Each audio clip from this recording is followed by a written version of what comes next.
Hello, everyone. So today I have something pretty interesting I want to talk about, and it's about a question that I've received on one of the comments on my videos. And it asked the question of how can you possibly keep your expectations down when you're looking at other people's art and you're seeing how different they are from yours and how much better they have gotten at it, and what sort of suggestions do you have for us? So I, first of all, have to say I'm not really good at art myself.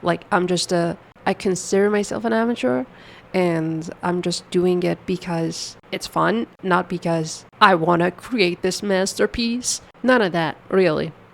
No, that's never been on my mind, actually. I've never, from what I can remember, in all the years of me trying to, get better at it, it wasn't because I wanted to, show off this masterpiece that I've created and I wanted to call myself an artist. No, it was because I actually wanted to enjoy it more. When you're good at something, you just enjoy it more. It's very easy for you to just draw the lines, and then you surprise yourself because you're so good at it. That's exactly what I wanted to achieve. It was about the process for me always. It wasn't really what the result would look like. It wasn't really what other people are going to say when they see my art, how taken aback they're going to be. No. In fact, I did not show my art to anyone.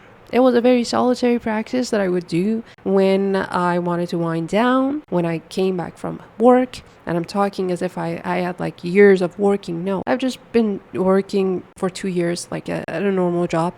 And okay, so that's not even the point. I'm losing the track of my thoughts. Where was I? Okay, I was saying that it was always about me entertaining myself rather than entertaining other people. And I think it's for me, it's as if that movie, have you seen the movie, what was it called? The Man on the Moon, or I don't know, The Last Man, I don't know what it was called, but there's Jim Carrey in it, and Jim Carrey doesn't want to entertain other people. He wants to entertain himself by doing, practical jokes and kind of being a prankster, because that's very fun for himself. I mean, not that it's entirely similar to that process, but I would say it's the same thing. It's art, but it's I don't even care if the result is bad, and if it doesn't suit your expectations, and if it doesn't take other people's breath away. That's not even the point. The point is enjoying. See, art is only going to give you anything worthy when you don't even care. When you're doing it because you're obsessed. When you're doing it because it's your body moving, not you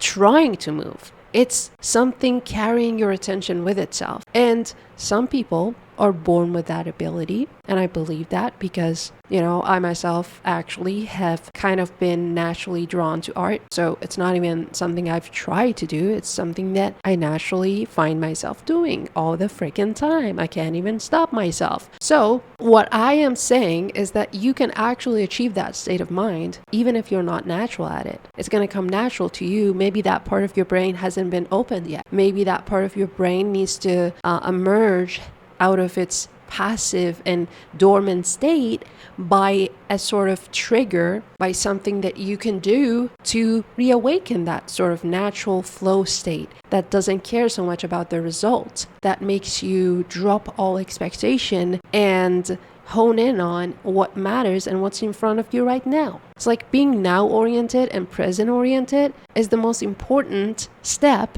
in the process of removing your expectations. And once you remove that expectation, you become a patient person. And by patient, I don't mean you're trying so hard to, stay there and enjoy it. No, it's more than that. It's grounding your attention to this particular moment, this very moment, and thinking that there's not going to be any next moment. And it doesn't come to you easily. You have to practice, and the practice contains a lot of meditation. So you need to get your attention out of this future-oriented sort of thinking, which is, result-oriented, future-oriented, that's the same thing, and bring it to what you're looking at right now. You have to see your pencil moving on the paper as if nothing else in this entire globe exists. No politics. There's no president here.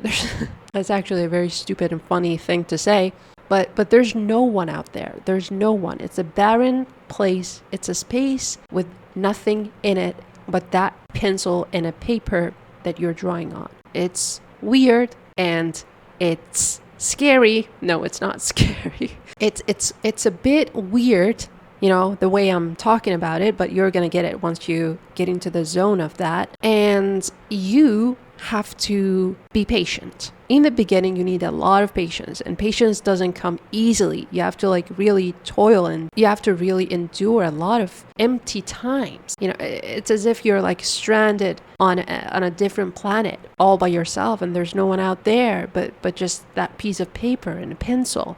And I know it sounds pretty crazy the way I'm saying it, but hear me out, okay? Once you get yourself to that state of not seeing anything else, you literally have to orient your vision to not look at whatever's outside of that rectangular shape notebook, or not even the whole rectangle. You have to adjust your vision to one spot on that paper, okay? One spot. Everything else should just disappear.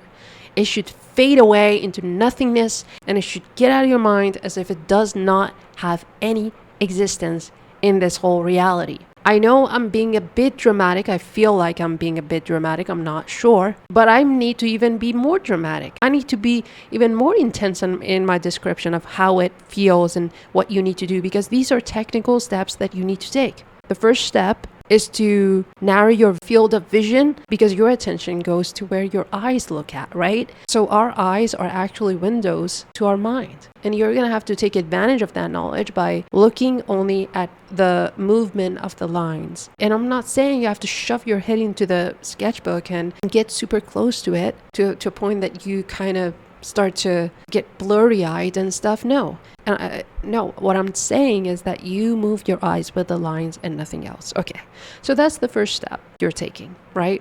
And I have come so far from explaining how to keep our expectations down to these technical, tiny, minuscule steps that are super tangible and very much practical. You can do it by practice. It's not like something up in your mind. It's like a very tangible physical thing. You just do these things and the mental thing ensues. You just have to keep your attention down to what matters. All right, so you have the lines moving in all sorts of directions, and you have your pencil, and your attention is right there.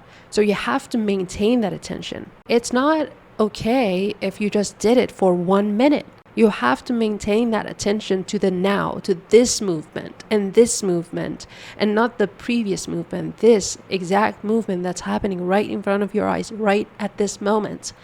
And then, the movement goes into another one, into another. It just, you have to move your eyes with it. All right?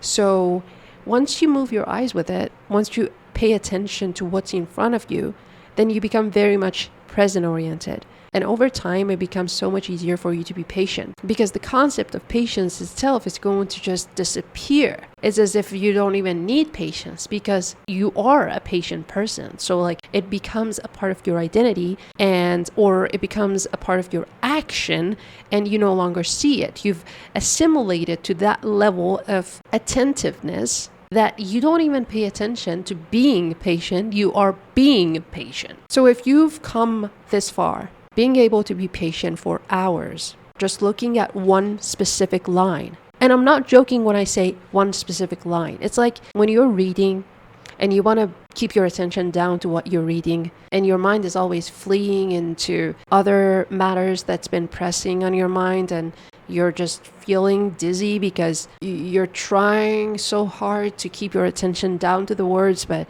your attention is always flying out into a different world, and you're trying to get your attention back to the sentence, and you're reading it over and over, and you're not even understanding a word of it. And then what you're gonna do, I'm going to give you a little bit of hint as to how you can actually keep your attention down to the words as well, because I think they are very much related. What I talked about previously, which was about the movements of the line and how your attention is going to be hooked once your eyes are pretty much glued to those lines that you're drawing on the notebook. It's actually the same process that's occurring in your mind. We can use the exact same technique for any other activity that we find ourselves struggling with. So the example I gave about reading, what you can do is to try to see the words. Just see the words. Like, see how the word has been carved into that paper, like see the ink on the page. Look very closely at what that word looks like. Just read the words as if you're reading them individually. And the way you look at these words are actually the key to keeping your attention on the meaning of those words, on the whole story of the page. Like, well, what is it telling you? It's not going to be easy for you to understand the story behind the whole thing if you're not even seeing the words, because your vision is actually very inward. When you're thinking about other stuff, you're turning your vision inward. You're not actually seeing the words. You're seeing what's inside of you. You're seeing what's inside of your thoughts. So you need to turn your vision outwards, and that's when you see it. Have you ever watched a movie and you find yourself actually zoning out and you're actually looking at the screen, but your mind's eye is somewhere else and it's like looking at something else inside of your mind? That's because your attention has been turned inward. Your vision has been turned inward. And so you need to reawaken the external vision to tie your attention to what's in front of you. All right? So I think I made my point, and I don't need to go further on this particular point, because I think I bore you to death by talking about this over and over, and I need to move on from it. But I think that's probably it for today, and yeah, I'll just see you in the next video. Have a nice week, and let me know if you liked this video.